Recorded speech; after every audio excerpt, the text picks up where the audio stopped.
you see the goals we have kept for green energy and sustainability, next, we have a good growth. 38 gigawatt was the capacity in 2015. It has almost increased 3 times. India is the 4th largest globally RE installed capacity country, and our ambition is to achieve by 2030 carbon intensity below 45%, and then 50% of renewable energy supply will also come by 2030, and we will also reduce 1 billion ton of carbon intensity. So this is the kind of commitment from our side. And if any company, Taiwanese company and Indian companies in collaboration or independently manufacturing in India or having their facility in India, they can source renewable energy power from 4 different sources. One, they can have their own captive power generation. Second, they can have commercial tie-ups with those renewable energy company who are supplying round-the-clock power in combination of solar, wind, battery, and other sources. They can have rooftop. They can have cluster approach also, where all of their setups can be provided with renewable energy, and then they can request distribution companies also. The distribution company in the power field, they can approach them to source green energy for their requirement, and they can decide their trajectory also. They can give their requirement in advance so that firms buy on their behalf and provide them. So to further accelerate this thing, government has also come up with open access rules 2022. This rule is clearly facilitating any company who desires to have renewable energy access independently, and a set of rules have come so that they don't feel any problem when they go to a particular state for sourcing this kind of energy. And as a result, we are seeing that 2.5 gigawatt of open access solar installation happen in 2022, and this is increasing more and more. Not only in solar capacity addition we are doing well, we are also made a scheme for manufacturing of solar equipments in India. If you see a production link incentive scheme that was approved for manufacturing of solar PV module, you will clearly see that there are 2 rounds of bidding process that has happened, and a result of that, almost 48 gigawatt and more renewable energy capacity is under setup, and a large part of that is coming fully integrated plant coming from polysilicon to solar wafer to solar cells to module. So this kind of activity is happening, and earlier also we have a large setup of 15-16 gigawatt. So putting together a huge amount of manufacturing activities happening in India, not only for India but for the exports to outside world like the US and European Union and other countries.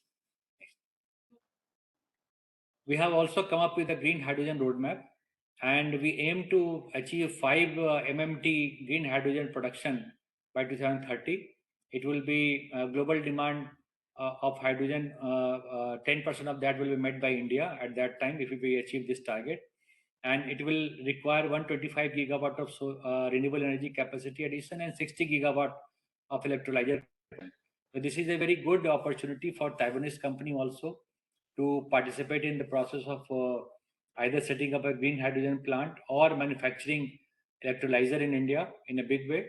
This is also a good opportunity for solar manufacturing, lot of R&D collaboration in increasing the efficiency of solar cells and different technology. So these are the opportunities where India and Taiwanese company can work together to achieve a higher degree of sustainability target in close coordination with each other. In wind energy also, India has a very big manufacturing base. Totally, the Indian consumption is met by manufacturing happening in India. All global companies are present in India. They're exporting also from India. And we are the 4th largest installed wind power capacity in the world. And with the combination of solar and wind, we hope that we will achieve the target of round-the-clock renewable energy power. Initially, more and more battery will be used to make it 100%. And during the progress and coming years, probably the cost of battery will come down, and more other solutions will also come down to reduce the availability of renewable energy. So on this journey, we are progressing. Next. So the offshore wind also, we have set up a target: onshore wind, offshore wind, solar, battery, hydro, and then we have made arrangements for green energy evacuation also. Lot of transmission grids are required to connect more and more remote places where there is a lot of potential for producing green energy. And now the latest is green hydrogen. So utilizing this combination, we are very sure that the decarbonization of economy will happen in a rapid way in coming years. Not only it will help Indian companies, but also help Taiwanese company who want to set up in India, and gives a lot of opportunity together. Next. In ESDM market, the kind of electronics manufacturing growth happening is also very good. We are achieving CAGR of 17% and more over the period of last 9 years. We have achieved 105 billion of electronics manufacturing, and out of that, we are also touching 24 billion of exports. In mobile also, the growth is very rapid, where 43 to 44 billion manufacturing happening in India. Out of that, 18 billion is achieved through exports. So in IT hardware also, we have come up with a new PLI scheme, which is called PLI for IT hardware, and we want to achieve the target that we have set up for 24 billion by FY 2026 by with the help of this PLI scheme. So I will give more details of PLI scheme, which open up an opportunity for Taiwanese company again to set up a large manufacturing facility in India. Next. We are very proudly, I want to announce that the PLI scheme for mobile manufacturing, the largest participant is coming from the Taiwanese company. You can see the Apple ecosystem, which is doing a good amount of business in India. It is supported by the 3 Taiwanese companies, the Foxconn, Pegatron, and Wistron. And they are the largest beneficiary of the production link incentive scheme of Government of India. And apart from the 4 companies, rather the 4 Taiwanese company, only one company, Samsung, is there in the global category, which is making this manufacturing of mobile phone.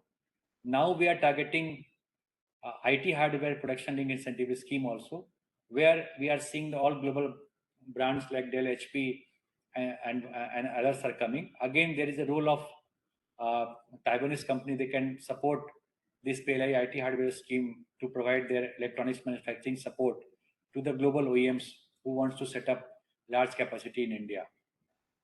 Next. So we have a lot of electronic clusters in which companies of Taiwanese companies are also there. And you can see with the help of this graph that in every region of the country, we have electronic clusters where good companies are set up, including the Taiwanese company. You can see the logos of Taiwanese company in all region. Next. So we have now come up with a 10 billion package for semiconductors manufacturing also in India. And apart from that, we have 7 billion financial support to provide electronics manufacturing. And then 13 billion of production link incentive schemes are running outside the Ministry of Electronics and IT, supporting advanced chemistry cell, automotive and auto components, telecom and networking, solar PV modules, and white goods. So this is the all flagship program of Government of India for promotion of manufacturing. And the latest 10 billion of semiconductors financial incentive, it's opened up a large opportunity for Indian and Taiwanese company. We all understand that Taiwan is very strong in semiconductor manufacturing, whether it comes for the fab or display for fab or packaging units or any other kind of program, including R&D. So we see a lot of between Indian company and Taiwanese company, and we believe that the fab, compound semiconductor, and packaging companies can either set up their facility directly in India and take help of financial support coming from government, or they can form joint venture, or they can provide their technology to any Indian company who want to set up. And in all this journey, we will provide access to the green energy, so that the plant which is coming is truly will be able to reduce their carbon emission. And this is not only for the manufacturing facility, it will also support all component manufacturers, those who will move along with the large facility like fab or display unit or packaging unit. So this kind of energy, green energy, can be supplied to all of their components ecosystem players also. And schemes are divided into three parts. We are giving on finished goods also, like production link incentive scheme. We are giving for sub-assemblies also, which is capex linked and production link incentive scheme also. And on components also, we are providing capex and production link incentive. So in all categories, we are supporting, and any Taiwanese company are most welcome to take help of these schemes and set up their plants in India.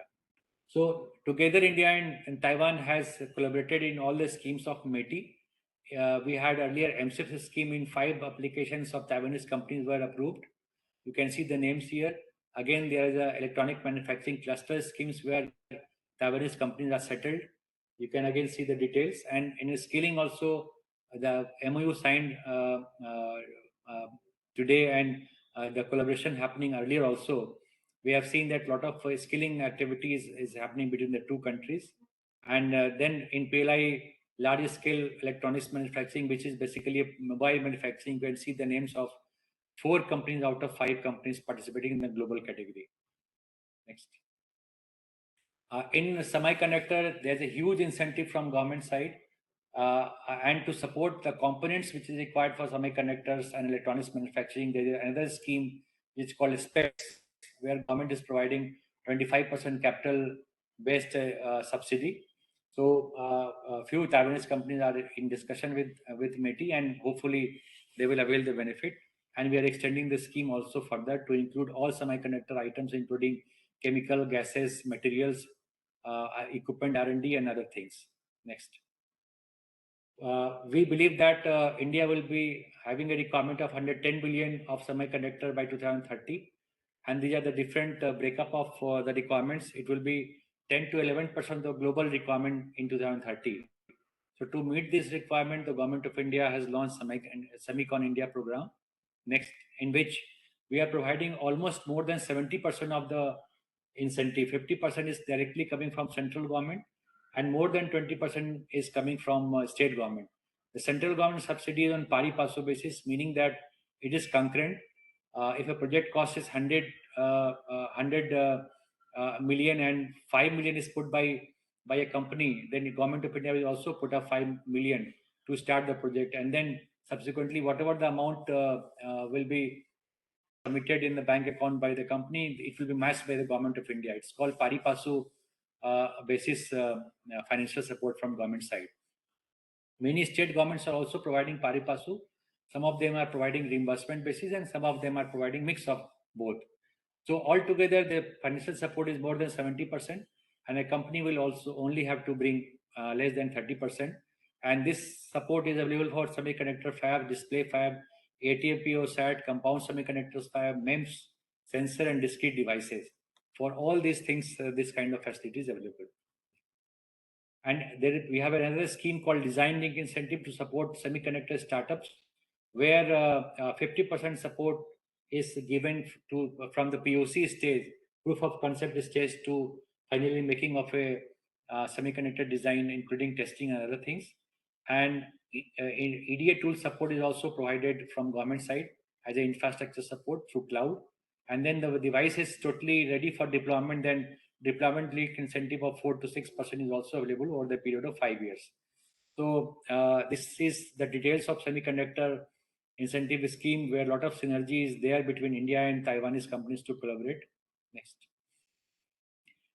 So we are also requesting Taiwanese company like potential partner TSMC, UMC, PSMC, and then in display also EU Electronics, Innolux, and Star. In packaging also ASC, Power Chip, and others. And in compound semiconductor also, we are the companies where I think a lot of synergy and a lot of collaboration opportunities. Next. To support semiconductor system, we are also developing talent base in India. We have revised our curriculum. We are also going to set up a research roadmap in India for semiconductor R&D, and we're also developing ecosystem around the fab and packaging units that will be coming in India. And we think that we both can have a strategic partnership, the Indian company and the Taiwanese company, for a sustainable future. And I also request the Taiwanese company who are very strong in battery R&D and battery manufacturing to also set up their facility in India, so that the variable nature of renewable energy can be balanced and a more green and sustainable future can be seen in India, which will not only help India but outside world also.